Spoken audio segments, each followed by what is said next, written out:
isso aí. Vamos seguir falando dos próximos que vão ser julgados na trama golpista, já que estamos falando de um condenado, né, preso nesse caso.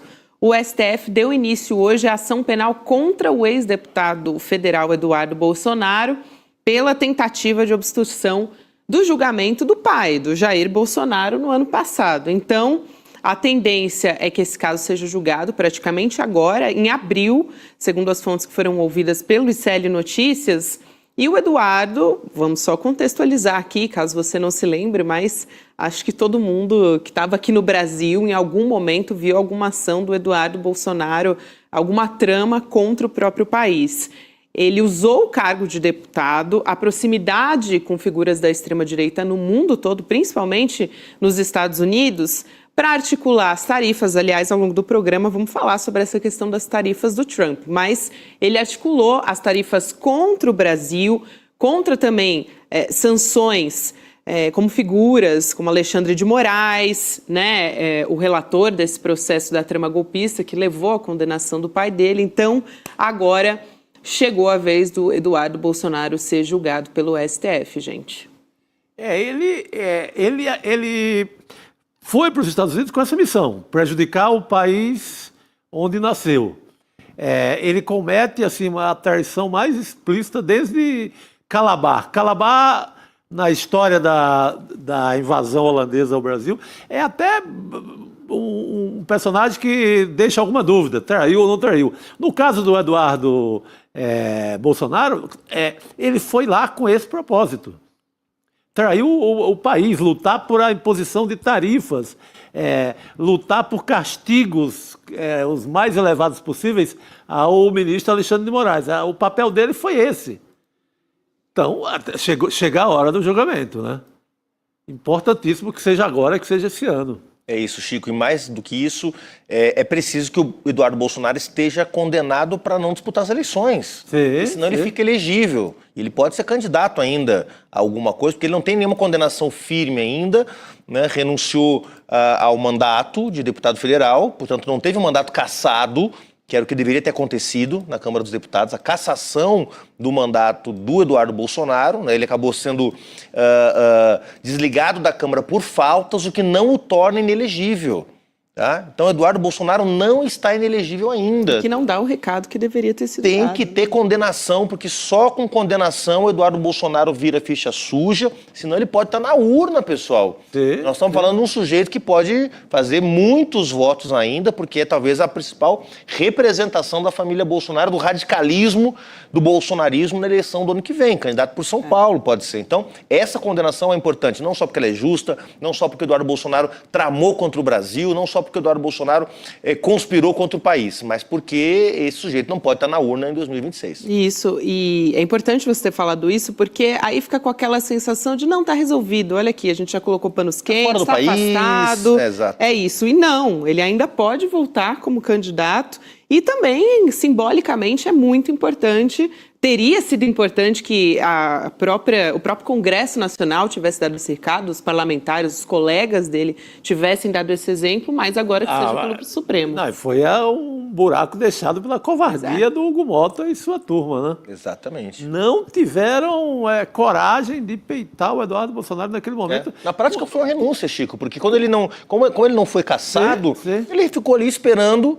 para que, ele não fez uma renúncia formal, isso não aconteceu, mas ele ficou esperando para que o mandato dele fosse cassado por faltas. Não foi cassado, né? Ele foi desligado da Câmara. Então, portanto, ele é ficha limpa, gente. Dá para acreditar que Eduardo Bolsonaro é ficha limpa, gente? Depois pode ser de tudo candidato. Que fez. Não é razoável. O cara recebeu, manteve toda a estrutura no Brasil, fazendo política para ele, continuou, recebeu até emendas PIX, foi para o gabinete do Eduardo Bolsonaro enquanto ele conspirava contra o país. Isso, Chico. Vamos... É o traidor da pátria, né? Mas vamos seguir aqui acompanhando a história. Em breve, em abril, vamos ter novidades nessa história. Quero trazer aqui, virar a pauta para falar do caso do Banco Master. Tem novidades a respeito dessa história. Falamos muito sobre o depoimento do Daniel Vorcaro, expectativa em relação a isso, mas ele, o dono do Master, decidiu não ir à CPMI do INSS, que está marcada agora para segunda-feira, mas deve comparecer a audiência da Comissão de Assuntos Econômicos, que está prevista para acontecer na terça-feira. O ministro André Mendonça já tinha decidido que o Vorcaro não era obrigado a comparecer aos depoimentos e a disposição de ir até Brasília teria mudado, segundo a jornalista Basília Rodrigues, depois do André Mendonça autorizar a ida do Vorcaro ao Congresso, mas proibiu o uso de jatinho particular, só voo da Polícia Federal ou então avião de carreira. O que isso significa, o receio dele, dos aliados, né, nos bastidores? É que o Vorcaro possa ser submetido a um constrangimento no aeroporto e tem a outra opção ainda do voo que é mais reservado, da PF, só que isso simbolicamente deixaria o Vorcaro marcado como um criminoso. Então, toda essa história também está sendo colocada ali para mudar os planos em relação a Brasília, Chico. Eu acho que a CPI ela tende a virar, em ano de eleição, aquele velho palanque, né? Fica a oposição de um lado, os governistas, e disputando ali a carniça para tirar ali uma fagulha qualquer de informação e explorar isso politicamente. Eu acho que até na comissão fica de bom tamanho, dependendo do clima, se não for aquele clima meio que o bolsonarismo faz normalmente, de mal deixar a governista perguntar alguma coisa ou ter algum tipo de esclarecimento, é um bom lugar para ouvi-lo. Mas eu acho que esse senhor ele deveria ter continuado preso para começar. Não é nem se vai de jatinho, se vai de primeira classe, segunda classe. A questão é que estão dando muito mole a ele. Ele não era para ter esse direito a estar em liberdade agora. Ele foi muito beneficiado naquele momento daquela confusão jurídica que o Toffoli pega para ele o caso, deveria ter deixado na primeira instância, e a justiça derruba a prisão dele. Ele deveria estar preso, sendo ouvido na cadeia. Já pararam para somar o tamanho do rombo, do prejuízo que esse senhor deixou por aí? Exatamente. Ele aparece em tudo que não presta no Brasil nos últimos 30 dias. Ele comprometeu, aí não é só ele, aí você tem que jogar os governadores junto, aí você tem que chamar o senhor Ibanez Rocha, de Brasília, Cláudio Castro, essa turma toda que chegou a comprometer, no caso do Cláudio Castro, dinheiro dos velhinhos aposentados do Rio de Janeiro ao investir dinheiro dos aposentados da Rio Previdência no Banco Master. Então, acho que deveria estar preso, sendo ouvido na cadeia. Se vai de jatinho para Brasília, não, pouco importa. É isso, Chico. Até quero trazer as atualizações da parte do André Mendonça, o relator desse caso, né, o ministro. Ele devolveu à Comissão Parlamentar Mista de Inquérito que apura as fraudes do INSS o acesso aos dados sigilosos sobre o Vorcaro e ao próprio Banco Master, que estão sob custódia da presidência do Senado. Então, o que tem nesses arquivos? Dados bancários, fiscais e telefônicos do Vorcaro. A quebra dos sigilos foi aprovada pela própria CPMI em dezembro, só que as informações estavam sob custódia do Davi Alcolumbre, presidente do Senado, né, por decisão do Dias Toffoli, que era o relator do Banco Master até pouco tempo.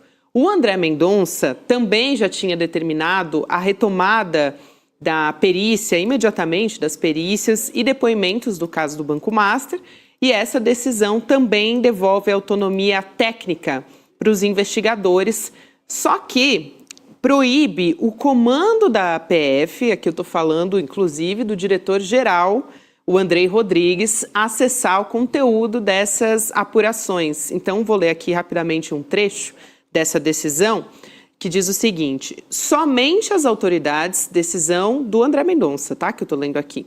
Somente as autoridades policiais e agentes diretamente envolvidos na análise e condução dos procedimentos reciprocamente compartilhados é que devem ter conhecimento das informações acessadas, o que lhes impõe o dever de sigilo profissional, inclusive em relação aos superiores hierárquicos e outras autoridades públicas. Então, na prática, o superior hierárquico, ele está falando, inclusive, do diretor-geral da Polícia Federal.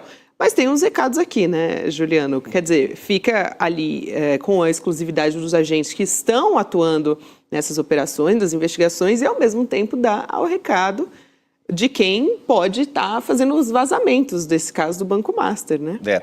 Vamos lá, do ponto de vista estritamente técnico, a decisão do André Mendonça não chega a ser absurda, né? Bom, quem que precisa ter acesso às informações sensíveis de um caso? Quem está à frente do caso, designado pela chefia para isso. Você não precisa reportar tudo para o superior hierárquico do que está dentro de um inquérito. Até aí, ok, tudo certo. Mas o André Mendonça levanta uma suspeita, né, de que o Andrei poderia, né, o diretor da PF, usar isso para fins políticos, coisa que até aqui não há absolutamente nenhum indício. O trabalho do Andrei Rodrigues, do delegado Andrei Rodrigues, tem sido irretocável à frente da Polícia Federal. Mas tem uma outra parte da decisão, Gabi, que eu acho que é problemática, tá?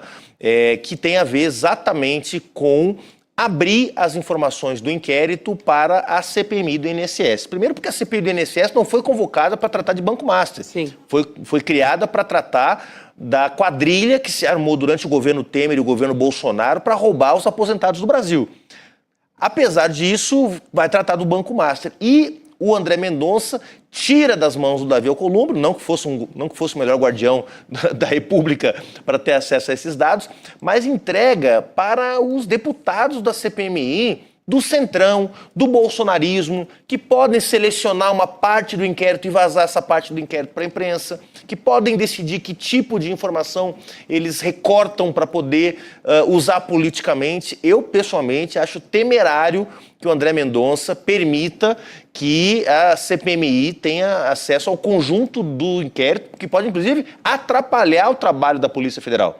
Porque a Polícia Federal está no meio das oitivas, vai retomar agora inquérito, oitivas, depoimentos, perícia técnica, aí no meio disso permite que um vagabundo qualquer do Centrão, deputado que pode inclusive ter tido relações com o Banco Master, tenha acesso a essas informações. Olha, não me parece exatamente uma decisão que ajude aquilo que todo mundo quer, que é uma investigação e um julgamento isentos, técnico, imparcial, para poder punir quem participou dessa fraude. Sem contar que tem a questão da CPMI do Banco Master que não foi aberta. Não foi aberta, né? Claro. Eles querem pegar uma carona aí na outra CPMI, que a intenção dessa outra era pegar o governo, acabou não dando esse presente, essa CPI não deu esse presente para a oposição, porque começou a ver quem estava implicado na história, era o Onyx Lorenzoni, lá do Rio Grande do Sul, bolsonarista. Começaram a aparecer tantos amigos do Careca do INSS ligados ao bolsonarismo, que eles meio que desistiram dessa CPI. Agora querem jogar o Vorcaro aí dentro. Eu acredito com a esperteza total do Centrão, que é ter todas essas informações na mão e, a partir disso, gerenciar. Então, seria um baita presente para o Centrão se você joga tudo na mão deles. Eles ganhariam um baita presente, porque está todo mundo morrendo de medo. Mas, a meu ver, tem que ser Polícia Federal. Deixa a Polícia Federal e revela tudo. É isso, com o inquérito concluído. Isso. Acabou o inquérito, não tem vazamento. Acabou o inquérito, coloca tudo. O inquérito está em curso, gente. Claro, nós estamos aqui, a gente quer transparência, a gente quer que a sociedade tenha acesso a todas as informações, mas nem sempre apresentar informações pela metade é sinônimo de transparência, porque o inquérito está em curso. Então é importante concluir o inquérito, ouvir as testemunhas, para quê? Para que não se cometa injustiça. Nesse país já aconteceu isso, claro, gente, de inquérito vazado pela metade e gente ser condenada antes da hora. Então tem que, inclusive, isso foi feito muito na Lava Jato. Muito na Lava Jato. Né? Então, olha, a Polícia Federal está trabalhando direitinho, vamos deixar a Polícia Federal trabalhar, que é agora o que a mudança da relatoria, inclusive, está ajudando nisso, aparentemente, né? Agora, ir para a CPMI, eu acho realmente bastante temerário. O que é um contrassenso, já que, ao mesmo tempo, tira a hierarquia da Polícia Federal para evitar vazamento. Exatamente. Né? Então, Juliano, vou deixar